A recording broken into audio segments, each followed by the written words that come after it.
नमस्कार फ्रेंड्स।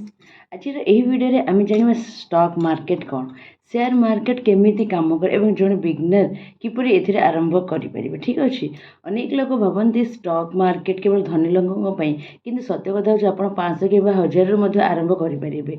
जदि house wife student job holder अच्छा तेज यही वीडियो आपण। ठीक अच्छे, तो गाइस देखो आम पिला बेले ये बहुत थर शुणीचे स्टॉक मार्केट शेयर मार्केट कौन पैसा डुबी जाए एमती शुणी आस डिटेल्स किसी जानी किंतु आम शुणी आसुचे स्टॉक मार्केट कले पैसा डुबी जाए, शेयर मार्केट कले लोक पैसा माने लॉस रे पड़े, यही सब जिनस ही आम शुणीचे। एना आम जाना प्रकृत में सेमती किसी भी नुहे। आम डिटेल्स जदि आम पढ़ा, आम डिटेल्स जदि जाना शेयर मार्केट विषय स्टॉक ताहले आम जापर। आम खाली लोक कथा शुणिक आम भी निजे पिला बेले स्टॉक मार्केट शेयर मार्केट माने ये गोटे लॉस बिजनेस बोले आम मन में भाविदे। ठीक अच्छे, किंतु से सब जिनस नुहे, तार स्टेप बाय स्टेप आप देखिए। आप वीडियो को स्किप करेंगे जमा, ताहले जदि आप लास्ट पर्यटन रे डिटेल्स बुझीपारे शेयर मार्केट कौन स्टॉक मार्केट कौन एपरी प्रॉफिट हुए सब जिन जानीपर। ठीक अच्छे, तो वीडियो को स्किप करेंगे, फर्स्ट लास्ट निश्चय देखिए। फर्स्ट जिनस शेयर मार्केट कौन ना सहज भाषा जदि आम कहवा कौन से कंपनी को बिजनेस बढ़ाइबा टंका दरकार हुए। ठीक अच्छे, से कंपनी निजर ओनरशिप किसी अंश शेयर भाव में लोक को बिक्री करे। धरतु आपण रिलायंस 10टी शेयर किणिले, ताहले आपण सही कंपनी छोट गोटी ओनर हेले।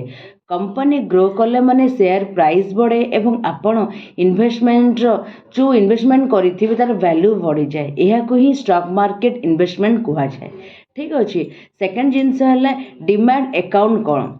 देखु बैंक अकाउंट रे जेमिति आपण टंका रखती सेहीपरि डिमांड अकाउंट रे शेयर रखा जाए। डिमांड अकाउंट रे बिना आपण शेयर किंबा कौन सी बिक्री करें नहीं। डिमांड अकाउंट खोलने मेन जिनस आमको बहुत जिनस आधार कार्ड है, पान कार्ड है, बैंक अकाउंट, मोबाइल नंबर, आजिकल अनेक ब्रोकर भी ऐप रे माने एप ऑनलाइन रे भी किछि मिनिट्स भीतर अकाउंट भी खोली पारिबे।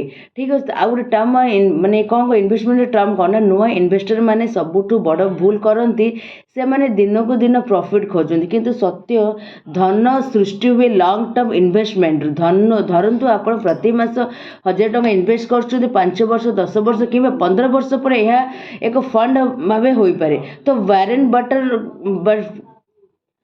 वैरेन बफेट भली बड़ इन्वेस्टर माने मध्य लॉन्ग टर्म स्ट्रैटेजी फॉलो करते। तेणु शॉर्ट टर्म प्रॉफिट पछे न दौड़ी धैर्य रखते। रिस्क मैनेजमेंट, स्टॉक मार्केट रे रिस्क थाए, से केबे भी समस्त टंका गोटे कंपनी रे इन्वेस्टमेंट करंतु नहीं।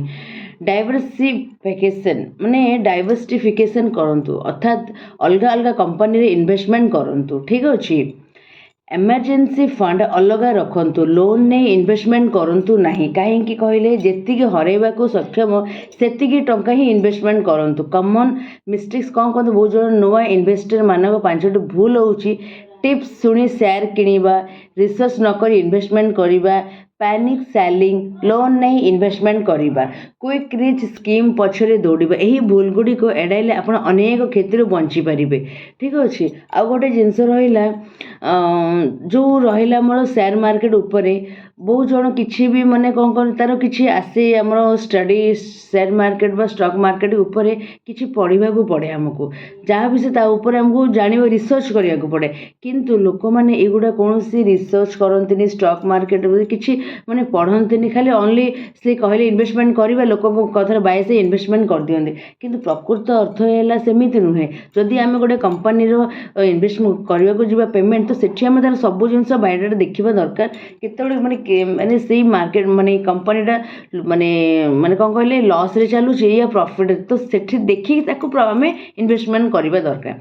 तो से जिनसटा हूँ मेन, किंतु लोक कौन जड़े कहले मैंने इन्वेस्टमेंट करवा दरकार से इन्वेस्टमेंट करदे ना, से किसी भी देखती लोक कथार से जब जापारती कि कहते मोर लॉस हो शेयर मार्केट बा स्टॉक मार्केट भूल। आ गोटे जिनस है जेकोसी क्षेत्र में कम कर कहीं लॉन्ग टर्म कले ही बहुत भल प्रॉफिट, शॉर्ट टर्म केबे भी सक्सेस दिए ना। यहाँ खाली कौन कहले फ्रॉड कले चले, कहीं सर्ट टर्म केवे क्या किसी भी आइडिया आसे जदि आम जमी गोटे मैट्रिक पास कर 10 वर्ष पढ़ला पर ही आम मैट्रिक पास करूँ तो या मैंने 2-3 2 वर्ष 3 वर्ष पढ़ी पास करना 10 वर्ष कम्प्लीट कलापर आम पार गोटे ग्राजुएसन गोटे सर्टिफिकेट 5 वर्ष पढ़ला माने आम क्वालिफाई होचु कि गोटे ग्राजुएट पिला तो ठीक से हीपरी जेकोसी वे माने स्टॉक मार्केट सेक्टर जेकोसी काम करूँ लॉन्ग टर्म करने चेस्ट लॉन्ग टर्म कले ही आप सक्सेस पाइबे कौन से सर्ट टर्म रे सक्सेस नुहे कारण सर्ट टर्म्स है माने ही सेटा आमर फेक फ्रॉड रे ही जाए तो आपण मैंने समस्त ध्यान रखा दरकार जो स्टॉक मार्केट शेयर मार्केट विषय